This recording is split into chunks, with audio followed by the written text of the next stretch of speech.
Placing bearing, distance, and curve data in a table can be a great way to make a drawing cleaner and easier to read. As an intermediate step, you'll need to convert your line and curve labels to tag labels. Let's take a look at how that's done. Now I do need to state a disclaimer here. What I'm about to show you, the conversion of what I'll call regular labels into tag labels, is actually something that can be done automatically when you create a table. But I want to show you a manual way to do it so that you can see how to have the most control over it and also get a really good idea what's going on behind the scenes. So let's take a look at some curve labels up in this area. You can see this part of the drawing is getting a little bit busy, a little bit cluttered. So what if we were to replace all these curve labels with just simple tags that were small, only took up a little bit of space, and then we could take all this curve information and put it over in a table off to the side. That's what we're after. And remember, there's an intermediate step here of actually converting these labels to tag labels. So to show you how this is done, I'm actually going to create a style. We're jumping ahead a little bit, but it's okay because this is a really simple example.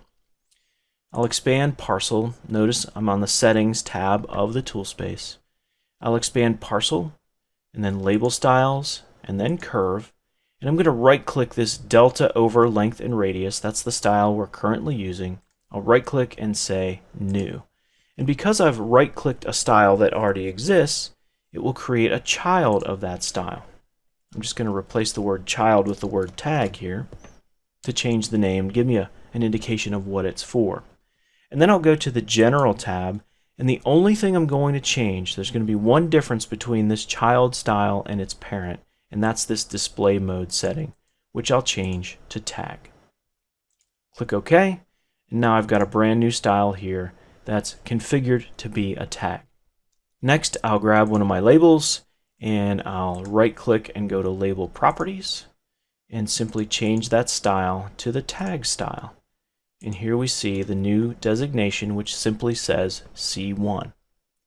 I like the way that looks, so I'll go ahead and do the other labels in this area. Just select all of them, right-click, or I could hit Label Properties up here on the ribbon. Either one will do. And again, change that style to tag.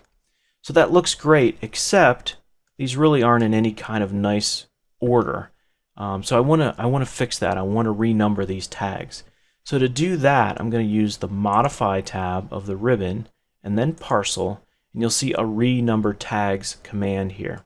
Now typically I use the contextual ribbons to do just about everything in Civil 3D, but this is one case where it's actually easier to launch it first and then select the objects. So just so you know, there is a contextual version. I can click a label, and there's a Renumber Tags option here, but it's a little bit harder to use when you select the object first and you want to do a bunch of tags one right after the other.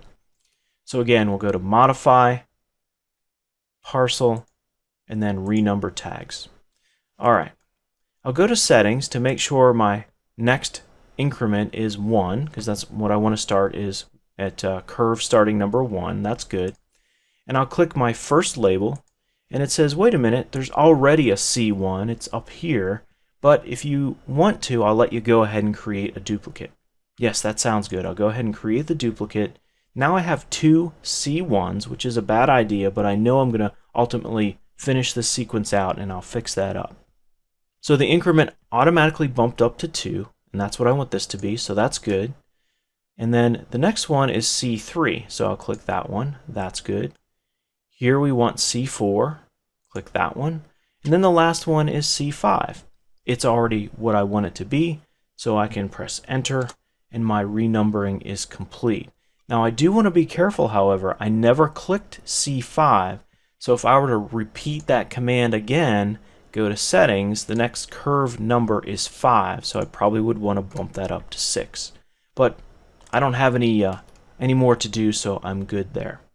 So as you've seen, creating and renumbering tags can be a bit tedious. But the payoffs are huge when you're able to have nice, organized data in your drawing and in your tables.